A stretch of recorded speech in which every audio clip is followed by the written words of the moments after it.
Ah, ça y est, le projet Morpheus Network quitte enfin sa phase de bêta ouverte et passe maintenant dans une version finale, qui apporte avec elle tout un tas de changements et de nouveautés. Avec entre autres un nouveau système de nodes, un retour à l'ancien collatéral, notamment si vous avez participé à la dernière phase de la bêta, et puis des optimisations et des changements à gauche, à droite. Bref, il y a eu pas mal de choses qui ont changé, et pour que ça se passe dans les meilleures conditions, la team derrière le projet a décidé de volontairement arrêter la totalité des nodes qui étaient sur le réseau en phase bêta. Avec cet arrêt, eh bien, le collatéral a été renvoyé automatiquement sur votre portefeuille, donc là-dessus, il n'y a absolument pas d'inquiétude, et donc il est maintenant temps pour nous de voir justement comment monter ce nouveau système de nodes. On va donc voir ensemble dans cette vidéo les changements et les petites modifications apportées, et on finira sur une partie un petit peu tutoriel justement pour les personnes qui souhaiteraient se lancer. Alors, c'est parti.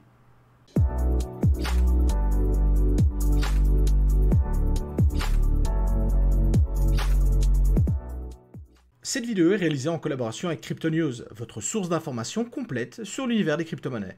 Sur le site, vous retrouverez toutes les dernières actualités de l'écosystème crypto, que cela concerne le Bitcoin, king des crypto-monnaies, les différents altcoins du moment qui ont le vent en poupe, mais également les dernières sorties NFT, ou encore le groupe des memecoins qui attire chaque jour de plus en plus d'investisseurs. Profitez-en également pour jeter un coup d'œil à leur catégorie nouvelles technologies et finances traditionnelles. Bien que indépendant des cryptoactifs, il n'est pas rare de voir des ponts ou des liens entre les deux. Dernièrement, on a eu par exemple le géant de l'électronique Sony qui s'apprête à lancer sa propre plateforme d'investissement crypto au Japon. En plus de l'actualité, la plateforme propose également des guides et des tutoriels pour en apprendre plus sur certains domaines. Par exemple, quels sont les différents types de blockchain qui existent, comment fonctionnent-elles et quelles sont leurs particularités. Il y a pas loin d'une quarantaine de guides différents, aussi bien adaptés aux débutants qu'aux investisseurs plus confirmés, donc faites-vous plaisir. L'entièreté de ce contenu est totalement gratuit, vous retrouverez le lien vers le site dans la description de la vidéo. Merci à eux de soutenir mon travail et bonne vidéo à tous. Comme je vous le disais dans l'introduction, le projet quitte enfin sa phase de bêta pour passer en version finale, ce qui est un grand pas en avant pour le projet. Alors, petite précision ici, mais dans cette vidéo, je ne vais pas vous expliquer en détail ce qu'est le projet Morpheus Network. Si vous voulez en apprendre plus sur celui-ci, je vous invite à jeter un coup d'œil à cette vidéo, justement, où j'explique un peu qu'est-ce qui se cache derrière le projet, quelle est son utilité, sa supply, etc., etc. Ici, on va vraiment se concentrer sur l'aspect technique et les nouveautés qu'il y a eu grâce à l'introduction, justement, de cette version finale. En effet, avec l'arrivée de cette version finale, il va y avoir pas mal de changements au niveau des nodes, parce que ceux-ci vont effectivement passer en version 0.14, et il est donc impératif de faire la mise à jour si vous avez déjà un node, ou alors de partir sur cette dernière version si vous partez de 0, et notamment un des gros changements par rapport à la phase de bêta, c'est le fait que maintenant, la machine sur laquelle vous allez installer le node doit avoir des spécificités hardware minimum recommandées, sans quoi, ça ne passe pas. Parce que oui, dans la phase de bêta, on pouvait faire tourner un node, voire plusieurs nodes, sur une toute petite machine, avec un petit processeur, pas beaucoup de RAM, etc. etc. Sauf que ça maintenant, c'est terminé, et comme on passe en version finale, la team a décidé qu'il faudrait obtenir un certificat minimum au niveau du hardware, et je vous affiche justement ça à l'écran. On voit par exemple que si on veut monter un seul node, il nous faudra un VPS ou un serveur, si vous l'avez à la maison, qui répond aux conditions suivantes, à savoir au moins avoir un processeur, un cœur virtuel, 2 Go de RAM, 50 Go de SSD en format NVMe et 3 TB de bande passante. Et eux, ils vous affichent un prix théorique de la location. Donc chez eux, vous serez aux alentours de 12 $ par mois. Autre point très important, mais au niveau des valeurs de prix, elles sont données bien sûr à titre informatif. Pour ma part, j'ai trouvé des prix beaucoup plus attractifs pour ce type de machine. Ça va dépendre vraiment du type de loueur chez qui vous allez pouvoir louer ce type de matériel. Il y en a des tonnes, et comme d'habitude, je vous invite vraiment à prendre le moins cher et celui qui répond justement aux demandes minimales que demande la team pour faire tourner le node. Et si jamais vous avez le matos à la maison, vous savez sur quoi vous devez partir, notamment pour pouvoir installer ça directement sur votre serveur. Ensuite, pour pouvoir monter le node, il vous faudra également ce qu'on appelle un collatéral, c'est-à-dire une quantité de coins qui vont être nécessaires à bloquer pour pouvoir être éligible pour monter le node.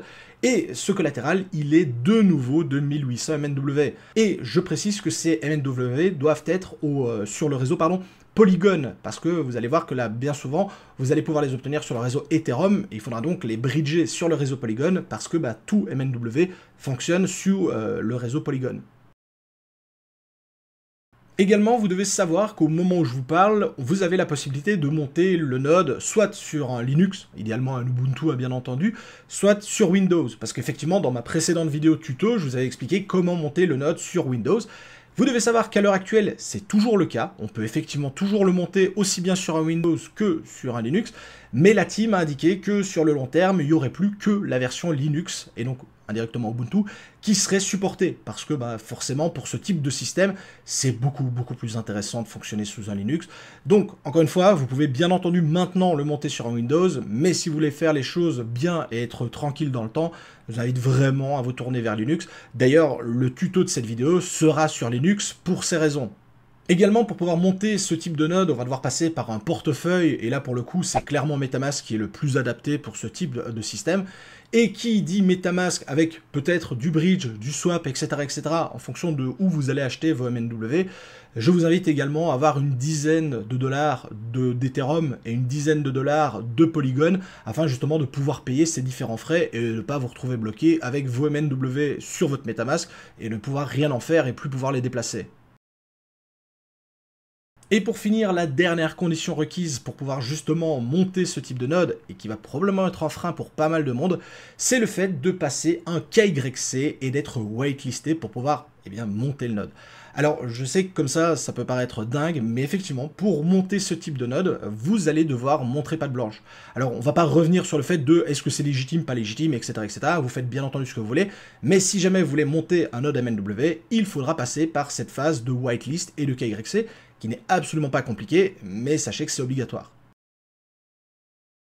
Et donc en résumé, qu'est-ce qu'il vous faut pour monter ce type de node? Eh bien, soit un serveur à la maison ou un VPS loué, les 1800 MNW sur un MetaMask pour pouvoir justement avoir le collatéral suffisant, et être whitelisté par la team, et de cette façon-là, vous avez tous les éléments nécessaires pour pouvoir monter le node. Petite remarque ici, mais si vous aviez d'anciens nodes sur la phase bêta, vous n'avez absolument pas besoin de repasser toutes les étapes de KYC, de validation, etc. Tout est bien entendu conservé dans le système. Maintenant que vous savez ça, je vous propose de passer à la suite et de voir un petit peu justement comment on peut monter ce nouveau système de nodes sur un VPS ou sur un serveur à la maison. La première étape pour monter notre node, ça va donc d'être de réunir le collatéral, à savoir les 1800 MNW. Et de ce côté-là, il n'y a pas 50 solutions. Soit vous passez par un exchange centralisé, à savoir Gate.io ou KuCoin, et vous achetez donc un peu plus de 1800 MNW pour notamment payer les frais de retrait. Et malheureusement, en tournant la vidéo, j'ai été vérifié sur ces deux plateformes, il y a la possibilité que de retirer sur la blockchain Ethereum en ERC20. Ça veut dire que si vous les retirez sur votre MetaMask, il faudra par la suite passer par un système de bridge, de swap, etc., ce qui va rajouter des frais supplémentaires au niveau du fonctionnement du projet. Une autre solution, ce serait de passer notamment par Uniswap avec le réseau Polygon. De cette façon, vous n'avez pas le problème de bridge et de tous les frais que ça va engendrer.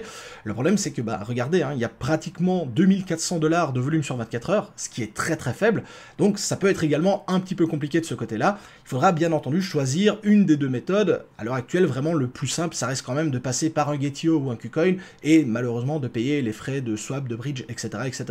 Donc pour ce tuto, vu les très faibles volumes sur Uniswap, sur le réseau Polygon, on va partir du principe que vous les avez achetés soit sur Gate, soit sur KuCoin, et encore une fois, vous faites comme vous voulez, j'ai aucun avantage chez l'un ou chez l'autre.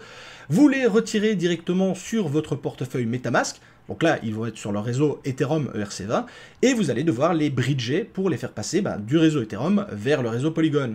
Et pour cela, je vous invite à jeter un coup d'œil à mon ancienne vidéo, notamment à partir de 3 minutes 30, où je vous explique justement la façon de bridger et donc de réaliser le transfert d'une blockchain à l'autre. Pour le coup, la procédure est exactement la même qu'à l'époque, il n'y a absolument rien qui change, et donc lorsque vous allez réaliser cette procédure, à la fin, vous devriez avoir vos MNW non plus sur le réseau Ethereum, mais sur le réseau Polygon, réseau qui est bien entendu pris en charge par MetaMask. Si par contre vous avez obtenu vos MNW directement sur Uniswap avec le réseau Polygon, vous pouvez bien entendu les retirer directement sur votre MetaMask, et là vous n'avez pas le problème de swap ou de bridge, et vous pouvez donc passer à la suite. Et pour terminer cette partie sur les prérequis nécessaires pour pouvoir enfin monter le node, il y a la fameuse whitelist et le KYC à passer. Donc pour ce faire, rien de plus simple, vous rendez directement sur le site officiel de Morpheus Network qui vous permet justement de passer ce KYC. Je vous mets bien entendu le lien dans la description. On va ensuite vous demander de fournir une adresse email qui va vous permettre de vous connecter sur la plateforme. Vous allez ensuite recevoir un code par mail. Ce code, vous le renseignez, ça vous donne les accès. Et puis, vous allez tout simplement réaliser la procédure de KYC. Moi, je ne peux pas vous la montrer parce que je l'ai déjà réalisé la dernière fois, mais vous allez voir, c'est très simple. Alors, on vous demande quelques informations à gauche à droite, vous réalisez la procédure, et à partir de là, vous avez généralement un délai de quelques heures pour que le KYC soit validé. Dans certains cas, c'est très rapide, moins de 10 minutes. Pour certaines personnes, ça prend de 24 à 48 heures, donc on va pas trop se mouiller, on va partir sur 48 heures de délai, comme ça, si ça va plus vite, vous serez content, et au moins, si ça va plus lentement, vous savez que vous pouvez attendre jusqu'à 2 jours avant d'être validé. Et une fois que le KYC sera accepté de leur côté, vous pourrez directement vous connecter sur le site, encore une fois, directement de Morpheus Network, et vous aurez accès à ce qu'ils appellent le dashboard, le tableau de bord, qui vous permettra justement de contrôler vos nodes, de voir un peu comment ils fonctionnent, combien vous avez généré de rewards, augmenter le collatéral, le diminuer, etc., etc. Bref, ça vous donne vraiment les accès à tout le système mis en place par Morpheus Network. Mais avant de rentrer dans le vif du sujet sur la partie création d'un nouveau node, je vais faire un petit point technique pour les personnes qui auraient déjà eu un node lors de la phase bêta, aussi bien sur un serveur privé qu'un VPS que même sous Windows, et qui souhaiteraient partir sur une nouvelle installation, une installation propre, parce que ça a été mon cas, et j'étais confronté à un petit problème. En effet, pour réaliser cette procédure, la meilleure des solutions, c'est de vous déconnecter de votre ancien système et de vous reconnecter sur le nouveau. Chose que moi, quand j'ai fait la procédure, je ne le savais pas. Donc j'ai tout simplement effacé mon ancien VPS et je suis passé sur un nouveau, parce que au passage, j'ai changé de fournisseur de VPS.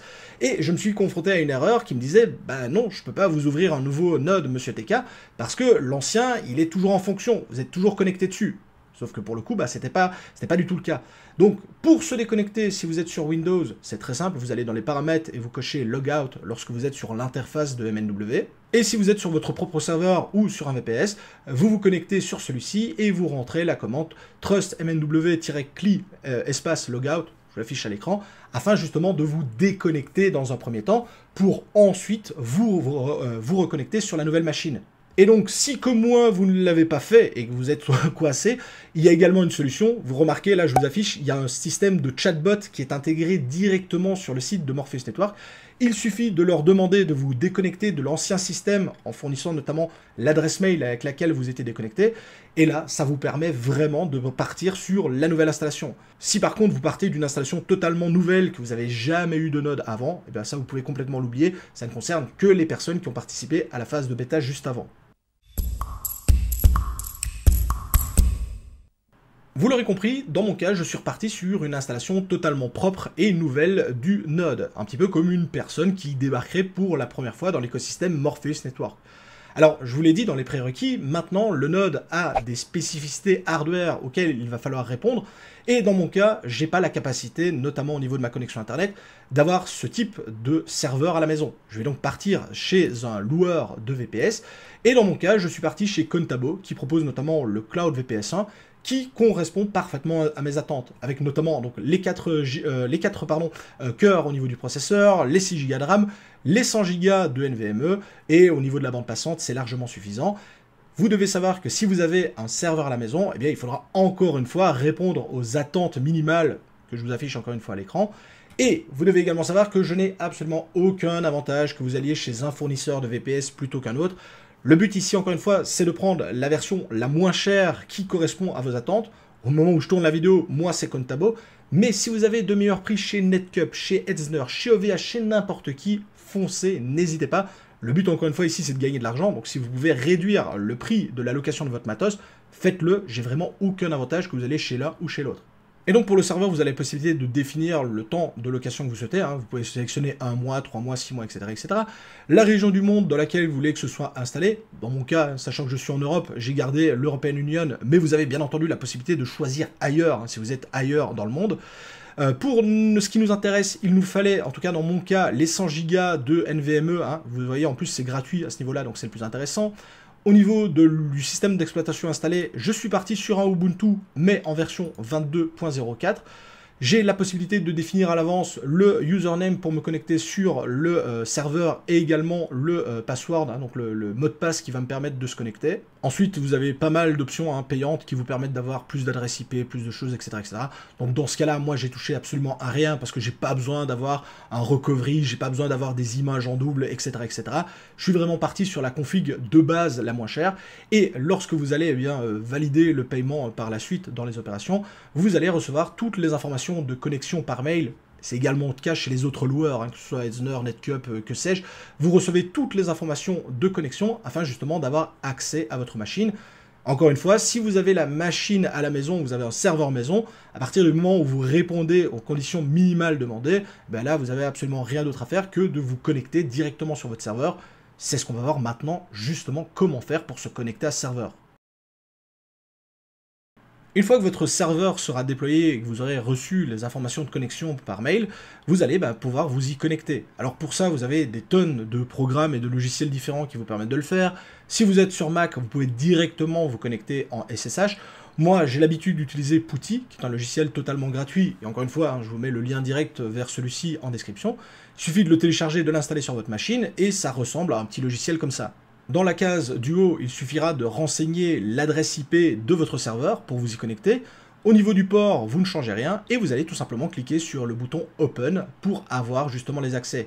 Ça va vous ouvrir un invité de commande sur lequel, lorsque c'est la première fois que vous allez vous connecter, il va vous mettre tout un texte affiché et vous allez devoir sélectionner Yes for All, oui pour tout, en fonction de si vous l'avez en anglais ou en français, afin justement qu'il installe et configure toutes les choses nécessaires pour faire fonctionner justement la connexion entre votre machine et le serveur à distance. Pour se connecter à votre serveur, vous allez devoir renseigner les informations de login, encore une fois que vous avez reçu par mail, donc vous le renseignez, vous appuyez sur Enter. Ensuite, il sera demandé le mot de passe d'accès au serveur que vous avez encore une fois reçu par mail, et il suffit de l'écrire et de valider encore une fois par Enter. Point important à remarquer, lorsque vous êtes sur Ubuntu, les mots de passe ne s'affichent pas. Donc même si vous êtes en train d'écrire et que vous ne voyez rien à l'écran, je vous rassure, vous êtes bien en train d'écrire le mot de passe, et donc vous pouvez bien entendu l'écrire et valider par Enter. Ça devrait normalement vous donner les accès à votre serveur, et vous devriez donc avoir une page de connexion similaire à celle-ci. Ensuite, lorsqu'on déploie un serveur pour la première fois, la première chose à faire, c'est de réaliser les différentes mises à jour pour que celui-ci soit aux dernières nouveautés. Pour cela, il n'y a rien de compliqué, vous tapez tout simplement la commande sudo apt update et vous validez par Enter. Vous patientez quelques secondes et ensuite vous pouvez taper la nouvelle commande sudo apt upgrade pour réaliser la suite des mises à jour. Au bout d'un moment, le système va vous demander de valider par un Y pour Yes ou un O pour Oui, si en fonction de si votre serveur est en français ou en anglais. Vous validez bien entendu et vous pouvez de nouveau appuyer sur Enter pour continuer la fin de l'installation. Et encore une fois, je vous mets bien entendu la liste de ces différentes lignes de commande dans la description pour les retrouver plus facilement. Ah oui, et ici j'en profite pour faire un petit aparté pour les personnes qui ne seraient pas spécialement à l'aise avec les boîtes de commandes comme ça et tout ce qui est Linux et Ubuntu. Notamment si vous voulez faire des copier-coller des lignes de commande, parce que vous allez voir que par la suite il va y en avoir pas mal, eh bien on ne pouvait pas faire un CTRL-C, un CTRL-V comme sur un Windows classique. Parce que si vous faites un copier par exemple d'une ligne de commande que je mets dans la description de la vidéo avec un CTRL-C et que vous faites un CTRL-V dans la boîte de commande de votre serveur, ça n'a pas fonctionné. En effet, pour faire un coller sur la boîte de votre serveur, il suffit de faire un bouton de droite au niveau de la souris et ça va coller automatiquement la ligne que vous aviez sélectionnée. On arrive maintenant au cœur du sujet, à savoir l'installation à proprement parler de notre node sur le serveur que l'on a mis en place, parce que tout ce qu'on a fait avant, c'était justement les prérequis et les pré-installations, et pour cela, il va falloir rentrer différentes lignes de commande que vous pouvez bien entendu retrouver directement sur le site officiel de Morpheus Network. Je vous mets bien entendu le lien dans la description, et il va suffire d'exécuter ces différentes lignes de commande pour installer le système sur votre serveur. C'est ça qui est bien fait, on a vraiment un script qui est quasiment automatisé à ce niveau-là. La première étape, ça va donc d'être d'installer curl, et pour ça, vous avez tout simplement tapé la commande sudo apt install curl et validé par Enter. Le système va donc s'occuper de réaliser les différentes installations nécessaires pour le fonctionnement. Ensuite, vous allez pouvoir taper la ligne de commande suivante. Alors bon, elle est imprononçable, mais pour ça, je vous invite encore une fois à jeter un coup d'œil sur le lien que je vous ai mis en description. Vous pourrez directement faire un copier-coller de cette ligne de commande. Je vous rappelle que le coller, c'est avec un bouton de droite dans la box justement de votre serveur. Vous validez encore une fois par Enter et vous patientez le temps d'installation du système. Ensuite, on va sélectionner le dossier nécessaire pour venir installer notre node. Et pour cela, on va tout simplement rentrer la commande source comme affiché à l'écran et vous validez encore une fois par Enter. On installe ensuite la dernière version de la NVM, donc dans notre cas NVM install version 20.9.0 et on valide par Enter. Vous patientez bien entendu le temps d'installation du système et vous pouvez ensuite renseigner la prochaine ligne de commande qui va nous permettre d'installer le système NPM. Vous validez encore une fois par Enter. L'installation se réalise toute seule et on va encore une fois vous demander si oui ou non vous voulez continuer l'installation. Donc vous validez avec un Yes, avec le Y, avec un Enter. Vous allez alors ensuite voir une barre de progression qui s'affiche le temps de l'installation et il suffit encore une fois de patienter et d'attendre qu'elle soit à 100%. Et lorsque ce sera fait, on pourra passer directement à l'installation à proprement parler, là pour réellement du node, avec la commande npm install Morpheus Network, etc., etc. Vous faites encore une fois un copier-coller et vous validez par Enter. Lorsque l'installation est terminée, dans mon cas, il me dit que je suis en version 10.1.0 et que la dernière version en date est la 10.8.1. Pour faire la mise à jour, il n'y a absolument rien de compliqué, le système vous dit comment procéder pour justement réaliser la mise à jour. Il faut taper npm install-g npm@10.8.1 et encore une fois, en fonction du moment où vous allez voir cette vidéo, eh bien, il y aura peut-être une nouvelle version qui sera disponible. Donc bien entendu, vous mettez la dernière version en date qui sera proposée à ce moment-là. Vous validez par Enter et lorsque l'installation sera terminée, eh bien ce sera officiel, votre node sera concrètement installé sur le serveur via la procédure qu'on vient de réaliser. Il ne nous reste maintenant plus qu'à nous loguer, c'est-à-dire nous connecter sur le serveur pour nous identifier et lui donner les dernières informations. Pour ce faire, vous rentrez la commande trustmnw-cli login et une nouvelle page va alors se charger. Le système va alors vous demander votre adresse mail, et là c'est l'adresse mail avec laquelle vous avez passé la whitelist, vous avez passé le KYC, et c'est celle qui vous donne notamment l'accès à votre dashboard. Donc vous renseignez votre adresse mail et vous validez par Enter. Et là, normalement, vous devriez recevoir un code de confirmation sur l'adresse mail que vous avez renseignée. Il suffit de renseigner ce code de confirmation dans la boîte de votre serveur et de valider par Enter. Et si tout s'est correctement déroulé, vous devriez normalement avoir un message de validation qui vous dit que votre node est bien connecté sur le système et qu'il est bien reconnu sur le réseau. Et pour vérifier que votre node est correctement reconnu par le réseau, vous pouvez taper la commande trustmnw-cli statut afin d'avoir toutes les informations le concernant. Vous retrouvez donc des informations sur le compte avec lequel vous êtes connecté, le portefeuille, le statut, est-ce qu'il est connecté, déconnecté, et notamment également au niveau du node. Alors avec moi, au moment où je vous parle, la commande node not staked, please complete staking in the web app, eh bien c'est totalement normal puisque on n'a pas terminé la dernière étape qui va être justement de mettre en jeu le fameux collatéral, les 1800 MNW qui sont demandés. Et pour cela, il n'y a absolument rien de compliqué. On va retourner sur le site internet de Morpheus Network pour justement pouvoir venir déposer le collatéral depuis notre portefeuille, notre wallet MetaMask, directement sur la plateforme. Alors je vous rassure, on arrive pratiquement à la fin de ce tuto. Il faut maintenant venir placer nos coins en collatéral pour faire fonctionner le node. Pour cela, absolument rien de compliqué. On se rend de nouveau sur le site où on a le dashboard de Morpheus Network. Donc c'est là que vous avez passé notamment le KYC et où vous avez normalement maintenant les accès au niveau du dashboard. Vous allez cliquer sur le gros bouton central qui va vous permettre justement de venir déposer un collatéral pour faire fonctionner le node. Vous arrivez alors normalement sur une page similaire à celle-ci et la première chose qu'il vous demande, c'est un code d'invitation.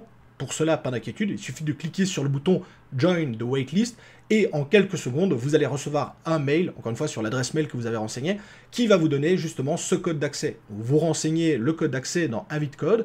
Ensuite, le système va vous demander combien de nodes vous allez vouloir monter. Et bien entendu, derrière, il faut que le VPS ou le serveur que vous utilisez réponde aux attentes du nombre de nodes demandés. Donc là, c'est toujours la même chose. Le node, ça fonctionne par 1800 MNW, donc si vous avez un node, c'est 1800, si vous en avez deux, c'est 3600, 3, 5400, etc., etc. Donc à chaque fois, c'est des multiples de 1800 MNW. Donc vous sélectionnez combien vous en voulez et vous cliquez sur Continue. Le système va alors donc vous faire une demande via MetaMask pour justement venir déposer ce collatéral.